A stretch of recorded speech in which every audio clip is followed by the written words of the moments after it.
Good morning, सीधा सौदा में आप सबका स्वागत है। और आज है गुरुवार, महीने का आखिरी। आज हम करने वाले हैं मई वायदा की वो मंथली, वो बड़ी वाली एक्सपायरी की तैयारी। तो एक इंपॉर्टेंट सेशन के लिए ब्रेस अप कर लीजिए। और इस एक्सपायरी के लास्ट लेग में आपने देखा होगा बैक टू बैक पिछले कई दिनों से उछाल के साथ कंसोलिडेशन उछाल ये अब तक की हाईलाइट एक्सपायरी के लास्ट लेग में देखने को मिली है। और मोमेंटम हमें 15,300 तक ले आया है। तो एक्सपायरी तक का मोमेंटम तो स्ट्रांग था। अब देखना एक्सपायरी के दिन हम किस तरह का कामकाज दिखाते हैं। हालांकि टेक्सचर तो एक्सपर्ट्स अभी भी मान रहे हैं बाय ऑन डिप्स का ही है इस बाजार में। तो एंट्री पाने के ही तेजी की तरफ मौके हमें ढूंढने हैं शायद। मूड कैसा है वो पिच रिपोर्ट अमेरिकन मार्केट्स की आएगी। मोटा मोटी कंसोलिडेशन का दिन। डाउ एसएनपी में, नैस्डैक उछाल के साथ ट्रेड कर रहा था। आज इंपॉर्टेंट है वहां पे, आज यूएस के जीडीपी आंकड़े रिवाइज एस्टिमेट सामने आएंगे। आज वहां पे बाइडेन एडमिनिस्ट्रेशन बजट को लेकर अपना डिटेल प्रपोजल सामने रखने वाला है। आज वहां पे लेबर मार्केट रिलेटेड आंकड़े आएंगे। तो आज के कई सारे आंकड़ों पे कल सुबह हम रिएक्ट करेंगे उन यूएस के। लेकिन इस समय डाउ फ्यूचर्स भी वो फ्लैटिश नोट पर ही कामकाज के इंडिकेशन दिखाते हुए। लेकिन इस समय की हाईलाइट मॉर्निंग कॉल से सीधा सौदा के बीच में यह है कि मॉर्निंग कॉल में जो निफ्टी एसजीएक्स जो है 1/4% दबाव में था, वो अब धीरे धीरे करके एकदम अभी कुछ देर पहले तो हरे निशान पे पहुंच गया था। फ्लैटिश नोट के साथ एकदम ओपनिंग के इंडिकेशंस देता हुआ। ऐसे में नीरज जी पिच कैसी है? अपने यहाँ की जो पिच आप देख रहे हैं, अगर उसको अमेरिकी बाज़ारों से जोड़ के देखेंगे तो वहाँ के बहुत सारे नंबर से प्ले आउट होते हुए दिखेंगे। लेकिन हमारे यहाँ जो बहुत सारे रिजल्ट्स आ रहे हैं इस पर डिपेंड करेगा और जो मोमेंटम बना हुआ है वो रहेगा। लेकिन आगे जाते हुए हो सकता है थोड़ा सा कंसोलिडेशन अपने आप देखने को मिले। तो मुझे पिच तो ठीक ठाक लग रही, कोई दिक्कत नहीं है। हमारी टीम में आपको ज़्यादातर बाय ही मिलेंगे, एक आध शायद सेल मैंने डाला है, वो भी रिजल्ट के आधार पे। तो मुझे पिच में कोई गड़बड़ नहीं लग रही। बीपीसीएल के नंबर बड़े एनकरेजिंग है, तो उसकी वजह से मुझे लगता है कि थोड़ा सा और मूड माहौल बनेगा। क्योंकि ये भी जो धंधा है इनका तेल बेचने का, उससे पता लगता है कि इकोनॉमी की रफ्तार कैसी है और जो आगे गाइडेंस दे रहे हैं उससे कैसी लगेगी। तो खरीदारी पर ही पूरा फोकस रखा मैंने। हाँ, तो खरीदारी पर ही फोकस पिछले कई दिनों से कंटिन्यू हो रहा है, तो वो कंटिन्यू ही करूंगा स्टैंड। फिर से टीम वैसे ही बांटी हुई है। कुछ नंबर्स रिजल्ट से पहले वाले स्टॉक्स, कुछ खबरों वाले स्टॉक्स, कुछ ट्रिगर्स वाले, न्यूज पैक वाले स्टॉक्स, उन सब का एक मिश्रण है, उन सब का एक मिक्स है। तो पहले कल की तरह नंबर्स से पहले वाले स्टॉक्स, और उनमें अच्छा मूव आ रहा है। कल आपने लवेबल लॉन्जरे जैसे स्टॉक्स देखे थे, क्या गजब का मूव दिखाना शुरू कर चुके हैं। नवकार कॉर्पोरेशन पहली कंपनी। लॉजिस्टिक प्लेयर्स ध्यान रखें, गति, ट्रांसपोर्ट कॉर्पोरेशन ऑफ इंडिया बहुत स्ट्रॉन्ग Q4 के नंबर्स पेश कर रहे हैं। इवन कंटेनर कॉर्पोरेशन ने ऑपरेशनली स्ट्रॉन्ग परफॉर्मेंस और कमेंट्री बहुत सॉलिड दी थी। उस स्टॉक पे अच्छा आउट परफॉर्मेंस आता हुआ नजर आया। इसलिए नवकार को भी आप लोग अपने रडार पर रखिए। यह company container freight stations, rail terminals operate करने का काम करती है। आज हम लोग महाराष्ट्र में कैबिनेट मीट का वैसे ही इंतजार कर रहे हैं। ओपनिंग अप ट्रेड्स पर बाजार वैसे ही फोकस कर रहा है। इस कंपनी के रिजल्ट्स अवेटेड हैं। और कंफर्ट जैसे कल कई सारे स्टॉक्स के साथ मैंने मेंशन करा था, 120 रुपए के आसपास की बुक वैल्यू। ये स्टॉक देखिए कहां पे ट्रेड करता हुआ। हाँ, ये जरूर है कि 52 हफ्तों के हाईज की तरफ बढ़ता हुआ आपको नजर आएगा, वो स्ट्रेंथ दिखाता है। पर इस स्टॉक ने पहले 200 प्लस के लेवल्स, 200 के अराउंड के लेवल्स देखे हुए, वहां से करेक्शन, और उस करेक्शन के बाद अब ये स्टॉक उभरने की कोशिश कर रहा है। इसीलिए नंबर्स से पहले इंटरेस्टिंग। और लाइकवाइज दिलीप बिल्डकॉन, एक और ऐसा स्टॉक अहेड ऑफ नंबर्स, 720 साल के हाईज, प्रीवियस हाईज तो और भी बेहतर थे स्टॉक के, आप सब जानते हैं। करेक्शन के बाद कंसोलिडेशन, और कंसोलिडेशन के बाद अब रिजल्ट से पहले स्टॉक में भी स्ट्रेंथ लौटती हुई नजर आ रही है। वो आपने कल भी नोटिस करा होगा। और इस रिजल्ट से पहले स्ट्रेंथ के पीछे मेरे ख्याल से रीजन है कि इस कंपनी के रिजल्ट्स में कमेंट्री बड़ी इंपॉर्टेंट होगी। मैनेजमेंट साथ अपने हैम एसेट्स जो हैं, है ना, उनको बेचने की तैयारी कर रहा था। तो सिग्निफिकेंट कैश फ्लोज वहां से स्ट्रीट एक्सपेक्ट कर रही है। तो मैनेजमेंट की कमेंट्री बड़ी इंपॉर्टेंट होगी। प्लस कंपनी के लिए तो लोग वैसे ही कहते हैं अर्निंग्स और स्ट्रॉन्ग ऑर्डर बुक से चलते विजिबिलिटी बढ़िया है। तो रिजल्ट्स और कमेंट्री खास फोकस। नंबर से पहले जो स्ट्रेंथ दिख रही है, मुझे लगता है वो लाइकली कंटिन्यू होती हुई नजर आएगी। चलिए, खरीदारी पे ही फोकस है और नतीजे काफ़ी सारी कंपनियों के काफ़ी बेहतर आए, तो उसी पे फोकस ज़्यादा है। शेयर शिपिंग पे ध्यान रखिएगा, नतीजे काफ़ी अच्छे आए हैं। यानी कामकाज ठीक ठाक रहा है। रेवेन्यूज़ में 15-16% की ग्रोथ देखने को मिली है और ये बढ़ के करीब 170 करोड़ के आसपास आया है। और प्रॉफिट काफ़ी बढ़िया आया यहाँ पे 32 करोड़ के आसपास इन्होंने दिखाया, जो कि करीब 150% की ग्रोथ दिखा रहा है। इस क्वार्टर की एक खास बात अगर आप देखिए तो रेवेन्यूज़ उतना नहीं बढ़े कंपनियों के, प्रॉफिट बहुत ज़्यादा बढ़ के आए हैं, डबल ट्रिपल हुए हैं। तो उसका फ़ायदा इस क्वार्टर में तो कम से कम उठा ही लीजिए। हमें लगता है शिवराज शिपिंग खरीदारी करके चलिए। इसके अलावा सह्याद्री इंडस्ट्रीज़ एक जो रूफिंग का काम करती है, रूरल हाउसिंग पे जो उसके प्रोडक्ट बनाती है, उसके भी रिजल्ट्स आए हैं।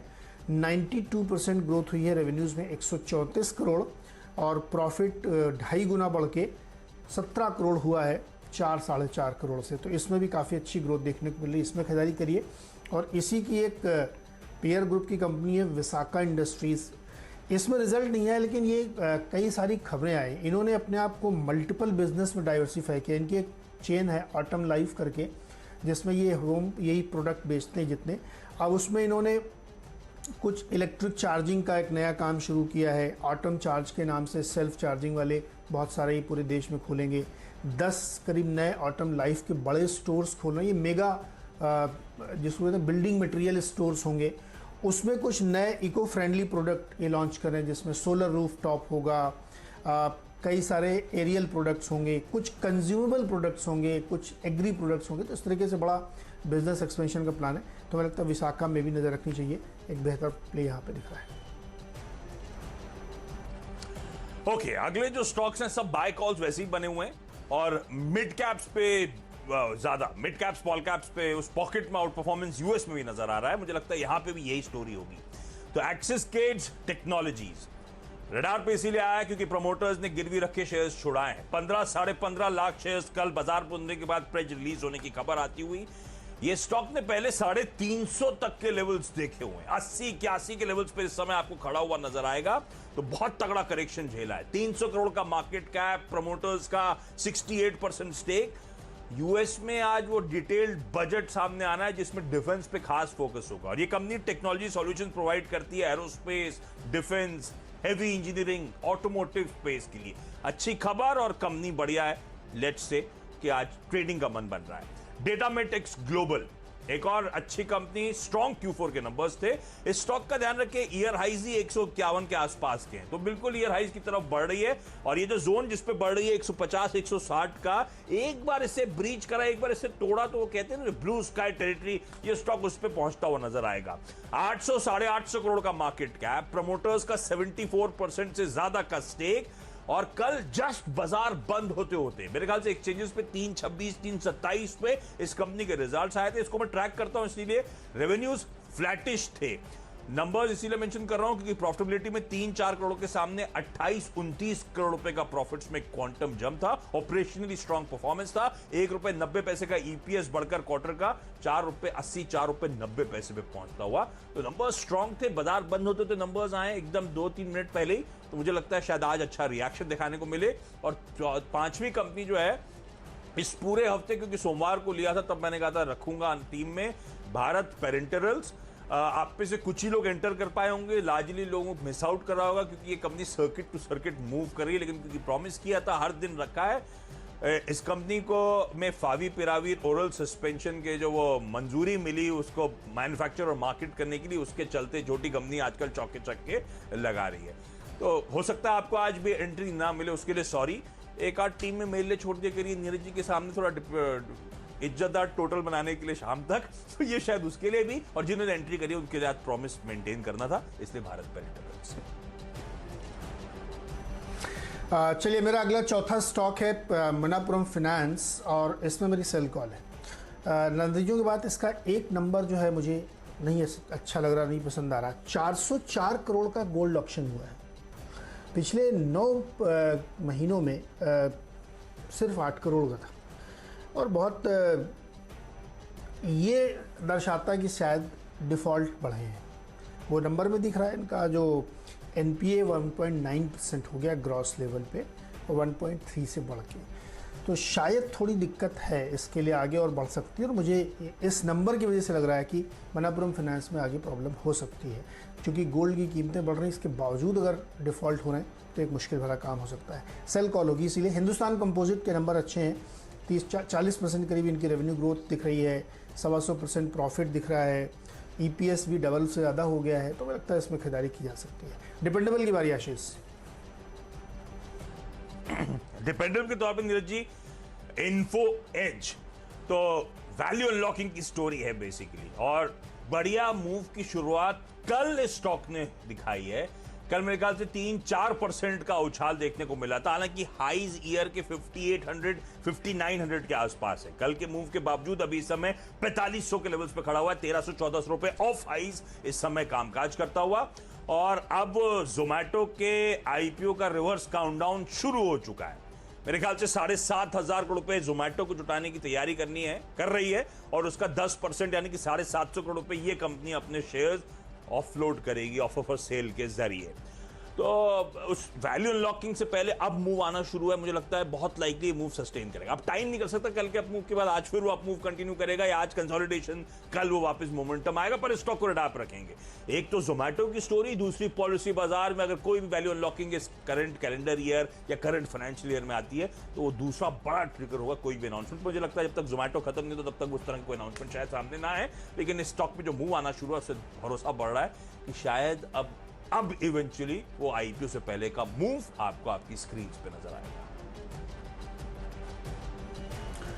और मेरा डिपेंडेबल स्टॉक BPCL है, और कल इन्होंने नतीजे पेश किए। उसकी हाईलाइट ये थी कि कल इन्होंने 35 रुपए का स्पेशल डिविडेंड दिया है, टोटल फाइनल डिविडेंड 58 रुपए का है। लेकिन बाजार को ये मालूम था, हालांकि मेरी कॉल है कि खरीदारी करके चलिए, बहुत सारे ब्रोकरेजेस 550 तक के टारगेट देख रहे हैं, लेकिन पिछले 10-12 दिन का अगर आप चार्ट देखेंगे तो उस स्टॉक में भरपूर खरीदारी हुई है और स्टॉक खूब तेज़ी से ऊपर गया है। तो ये जितनी भी चीज़ें हैं ये डिस्काउंटेड हैं, इसलिए रुकिएगा मत, प्रॉफिट बन के निकल लीजिएगा। नतीजों पर अगर नज़र डालें आप तो यहाँ पे वन ऑफ आपको बहुत इंप्रूवमेंट देखने को मिलेगा कोर GRM में या रिपोर्टेड GRM में। लेकिन जो बीते 2-3 महीने हैं इसमें पेट्रोल डीजल की सेल्स गिरी है, तो इस नंबर को अगले क्वार्टर्स में सस्टेन करना चैलेंज होगा BPCL के लिए। तो इसलिए मेरी राय है खरीदारी के लिए है, लेकिन चूंकि न्यूज़ ड्रिवन काउंटर है, आज की तारीख में इवेंट है, इसलिए प्रॉफिट बन जाए तो निकल जाइएगा, री एंट्री के लिए बाद में बहुत मौके मिलेंगे। लेकिन फिलहाल BPCL में आज खरीदारी की सलाह।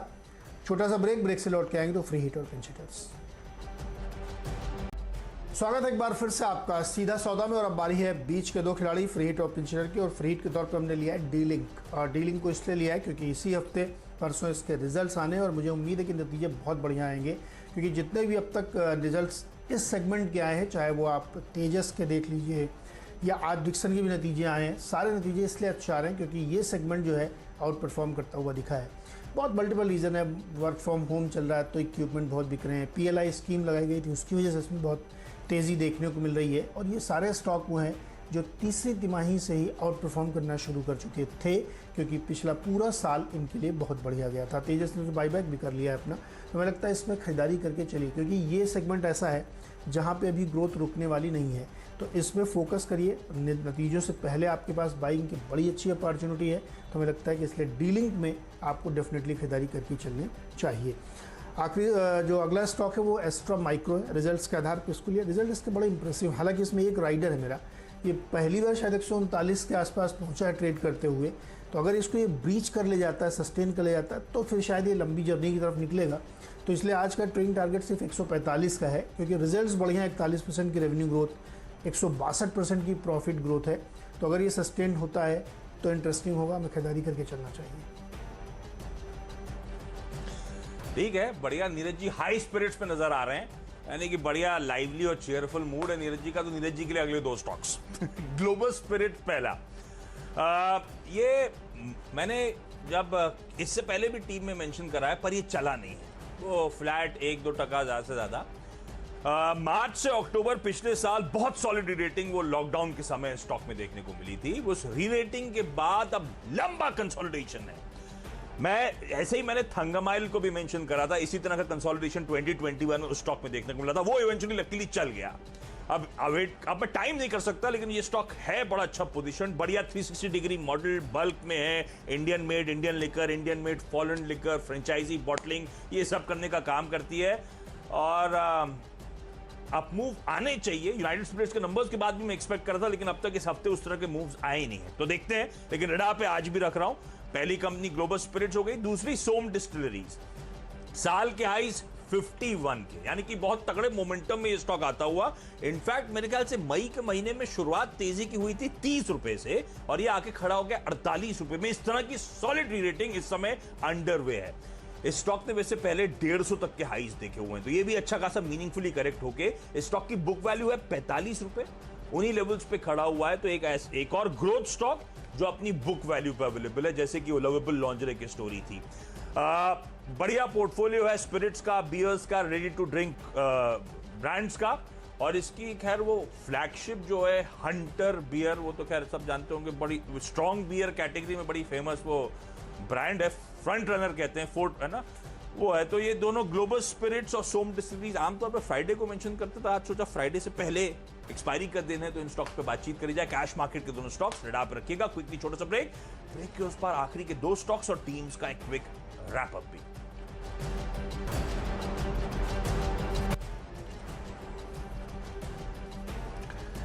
स्वागत है एक बार फिर से आपका सीधा सौदा में, और आखिरी के 2 स्टॉक्स में पहला स्टॉक है कमिंस इंडिया। कल इसके रिजल्ट्स आए हैं जो बहुत अच्छे नहीं है, थोड़ा सा ऑपरेशनली वीक नंबर है और इसीलिए इसमें एक सेल कॉल है मेरी। दूसरी बात ये है कि कंपनी को ये विजिबिलिटी या क्लैरिटी नहीं है कि अगले 3-4 क्वार्टर तक किस तरीके से बिजनेस ग्रो करेगा, तो उन्होंने गाइडेंस भी नहीं दिया। मुझे लगता है ये एक थोड़ा सा निराशा वाली बात है, तो इसलिए कमिंस इंडिया में भी सेल कॉल होगी 790 के टारगेट के साथ इसको बेच के चले, और तमाम ब्रोकरेजेस इसके 600-650 के टारगेट भी दे रहे हैं। और 10वां स्टॉक है चेन्नई पेट्रोलियम। इसको लेने के पीछे खास वजह है, देखिए ईरान के साथ जो डील होने वाली है अमेरिका की, वो डील सक्सेसफुल होते ही चेन्नई पेट्रोलियम की किस्मत बदल जाएगी, क्योंकि NOICL जो नेशनल ईरानियन ऑयल कंपनी है, वो इसमें एक मेजर पार्टनर है, मेजर शेयर होल्डर है चेन्नई पेट्रोलियम में, और वो अभी भी कंटिन्यू कर रहे हैं। मुझे लगता है ये एक बड़ा गेम चेंजर चेन्नई पेट्रोल के लिए होगा, तो इसमें खरीदारी करके चल सकते हैं। 138 का टारगेट आज के लिए होगा। ओके, आखिरी के 2 स्टॉक्स, दोनों रिजल्ट स्पेसिफिक बेट्स और दोनों auto ancillary space. Interestingly Pricol पहला साल के हाइज 92 के उसकी तरफ बढ़ रहा है। प्रीवियसली इसने 115 प्लस के लेवल्स देखे हुए हैं। आय में 52% का जंप। नेट प्रॉफिट पे मत जाइए क्योंकि बहुत सारे टैक्स एडजस्टमेंट्स दिखे, तो मैंने प्रॉफिट बिफोर टैक्स देखा कि ऑपरेशनली हालात कैसे थे अहेड ऑफ टैक्सेस। तो 3-4 करोड़ का मुनाफा बढ़कर 24.5 करोड़ पे पहुंचा था। तो परसेंटेज में तो खैर 500% का जंप नजर आएगा, लेकिन नंबर्स प्रिकॉल के अच्छे हैं। और अब हम ओपनिंग अब प्लांट्स वापस रिजम्पशन की तरफ बढ़ते हुए, तो सेंटिमेंट्स ऑटो एंसिलरीज के फेवर में वैसे ही जा रहा है। लाइकवाइज गैब्रियल इंडिया 135 के हाइस, तो ये भी उसी तरफ बढ़ता हुआ, लेकिन इसने भी प्रीवियसली 200 प्लस के लेवल्स देखे हुए गैब्रियल के स्टॉक ने। प्रमोटर्स ने पिछले ही क्वार्टर में स्टेक बढ़ाया था, 52.75 था, बढ़ाकर 55% करा। और अब नंबर्स देखिए, आय में 37% का उछाल, प्रॉफिट बिफोर टैक्स PBT जिसे हम कहते हैं 82% का जंप। तो दोनों नंबर्स वैसे on the face of it बुरे नहीं है, इसीलिए इन दोनों स्टॉक्स में मेरा मानना है कि ऑटो एंक का टेलविंड्स भी है और नंबर्स भी सपोर्टिव हैं, इसीलिए खरीदारी करने का। नीरज जी, मेरी 10 की टीम आपकी स्क्रीन पर आएगी। 10 के 10 बाय कॉल से लार्जली छोटे मझोले शेयर्स, क्या पसंद आ रहा है? अब बड़ा एक जो आपने एक ट्रिगर बताया है जोमेटो वाला, तो naukri.com यानी इन्फोएज, इस पर नज़र रखिए, और चलता है तो बहुत बढ़िया रिटर्न देता है, तो मुझे लगता है इस पर खरीदारी करके चलना चाहिए। और वैसे भी इस समय जोमेटो का ही ज़माना है, उसी का बिजनेसेस ग्रो कर रहे हैं, तो ये एक कैप्टन चॉइस डेफिनेटली होगा। और ये करेक्ट होकर काफ़ी जो है कंसोलिडेट भी कर गया, तो मुझे लगता है यहाँ से नए तेज़ी की तैयारी हो सकती है। मेरी टीम देख के बताइए क्या पसंद है। कई सारे स्टॉक्स जो रिजल्ट पसंद आ रहे थे वो आपके पास मिले, छोटे छोटे कंपनियों के बढ़िया वाले। तो नंबर्स पे तो खैर वो रिएक्शन देखने को मिलेंगे, लेकिन आज सब चर्चा BPCL की कर रहे हैं। तो खैर नंबर्स भी अच्छे हैं, मार्केट शेयर गेन करा है BPCL ने, ऊपर से वो डिविडेंड आ गया। लेकिन आपने एक बात बड़ी सही करी, रिजल्ट से पहले की तेजी। पिछले 1 महीने में मेरे ख्याल से BPCL 420 से जहां खड़ा है 470 रुपए, 50 रुपए का अपमूव ऑलरेडी 1 महीने में दिखा चुका है। तो थोड़ा सा कॉशियस रहिएगा इस स्टॉक को लेकर, buy on rumour sell on news ना हो जाए। थोड़ा सा हम स्क्रीन को वॉच आउट करेंगे, और थोड़ा सा बेटर प्ले हो सकता है, इसकी प्रॉक्सी बेट्स पे भी दाव लगाया जा सकता है। तो लेकिन BPCL में वो फाइनली डिविडेंड डोल आउट होता हुआ, नंबर्स अच्छे हैं, इसीलिए नंबर्स और डिविडेंड के लिए तो थम्स अप है। देखते हैं स्टॉक कैसे रिएक्ट करता है। चलिए, मेरी 10 की टीम क्विकली आप लोगों की स्क्रीन पर आएगी। 10 के 10 बाय कॉल है और अलग अलग मिक्स के साथ ही आज फिर वैसी ही टीम उतारी है। पहले 2 स्टॉक्स नंबर्स से पहले की पिक्स। नवकार कॉर्पोरेशन बढ़िया बिजनेस और जिस स्पेस में जिसमें गति, टीसीआई, कंटेनर कॉर्पोरेशन सबके अच्छे नंबर्स आते हुए तो इस स्टॉक को रडार रखेंगे। ओपनिंग अप का ट्रेड भी बनता है क्योंकि महाराष्ट्र में आज कैबिनेट मीट शेड्यूल्ड है। दिलीप बिल्डकॉन के भी इस हफ्ते नंबर्स आने और नंबर से पहले अब कंसोलिडेशन के बाद अब अपमूव की तैयारी करता हुआ स्टॉक वो नंबर से पहले नजर आना शुरू हो चुका है। कमेंट्री बड़ी इंपॉर्टेंट होगी हैम प्रोजेक्ट्स को लेकर, इसीलिए फोकस में रखिए। एक्सिस केज में प्रमोटर्स ने गिरवी रख के शेयर छुड़ाए। डेटामैटिक्स में नंबर्स कल बाजार बंद होते होते आए। ध्यान रखिएगा, नंबर्स कल बाजार के दौरान आ गए थे 2-3 मिनट पहले, लेकिन नंबर्स स्ट्रांग है इसीलिए थम्स अप इसको मेंशन कर रहा हूं। भारत पेरेंटल से कंटिन्यू होता हुआ फाविपिरावीर के ओरल सस्पेंशन की जो मंजूरी मिली उसके लिए इन्फो एज वो वैल्यू अनलॉकिंग की थीम शायद प्ले आउट होना शुरू होनी चाहिए। कल वो मूव नजर आए थे स्टॉक में। दो स्पिरिट्स कंपनीज ग्लोबल स्पिरिट्स और सोम डिस्टिलरीज दोनों में दाव लगाने की सलाह। अच्छा मोमेंटम ये स्टॉक्स आगे पिकअप करते हुए नजर आएंगे। और लास्ट में दो ऑटो एंसिलरीज नंबर्स के दम पर प्रिकॉल और गैब्रियल अच्छे नंबर्स। स्टॉक्स में वैसे ही सुपरघाट और ऑटो एंक स्पेस के लिए एक टेलविंड है, हरकत में ये स्पेस वैसे ही आता हुआ, इसीलिए इन दोनों स्टॉक्स पे खरीदारी करना। चलिए मेरी टीम दिखाइए खरीदारी पर लार्जली फोकस है। एक दो स्टॉक सेल साइड के भी हैं, लेकिन खरीदारी पर नतीजों जो छोटी छोटी कंपनियों के बहुत अच्छे आए हैं उसके आधार पर लॉन्ग पोजीशन बनानी चाहिए। श्रेयास शिपिंग, सह्याद्री इंडस्ट्रीज़ के नतीजे काफ़ी अच्छे हैं। विशाखा इंडस्ट्रीज़ में रखे गए ये नए प्रोडक्ट लाइन पे उतर रहे हैं, नए नए बिजनेसेस को अपॉर्चुनिटी के तौर पे देख रहे हैं। लेकिन मनप्पुरम फाइनेंस में सेल कॉल है क्योंकि क्वार्टर के दौरान इन्होंने काफ़ी ऑप्शन कराए, तो मुझे लगता है कि जो एनपीए बढ़ता दिख रहा है कॉज ऑफ कंसर्न हो सकता है। हिंदुस्तान कंपोजिट के नतीजे अच्छे हैं, यहाँ पे खरीदारी की जा सकती है। और भारत पेट्रोलियम में मैंने आपसे कहा खरीदारी करिए, लेकिन जिनका मुनाफा बने तुरंत निकल लें क्योंकि सेल ऑन न्यूज़ होने की पूरी संभावना यहाँ पे दिख रही है। और इसके साथ ही फ्रीट के तौर पे हमने लिया है डी लिंक, इसके नतीजे बहुत दमदार आने की संभावना है। परसों नतीजे हैं, बिल्कुल तेजस जैसी स्टोरी रिपीट होती हुई दिखेगी। और आईटी एनेबल्ड सर्विसेज जो प्रोवाइड कर रही हैं, आईटी की जो प्रोडक्ट बनाती है उन पर खास ध्यान रखना चाहिए। एस्ट्रा माइक्रो के नतीजे बेटर है और अगर ये 139-40 का लेवल तोड़ के ऊपर जाता तो और अच्छी बड़ी तेजी बनेगी, तो इसमें भी आप राइडर के साथ खरीदारी करें। कमिंस इंडिया के नतीजे वीक हैं, आगे के गाइडेंस नहीं दिया है मुझे कंपनी ने, इसलिए मुझे लगता है सेल कॉल बनती है। और चेन्नई पेट्रोलियम पे खास नज़र रखिएगा, ये स्टॉक फ्यूचर का मल्टीबैगर बन सकता है, खरीदारी करके चल सकते हैं।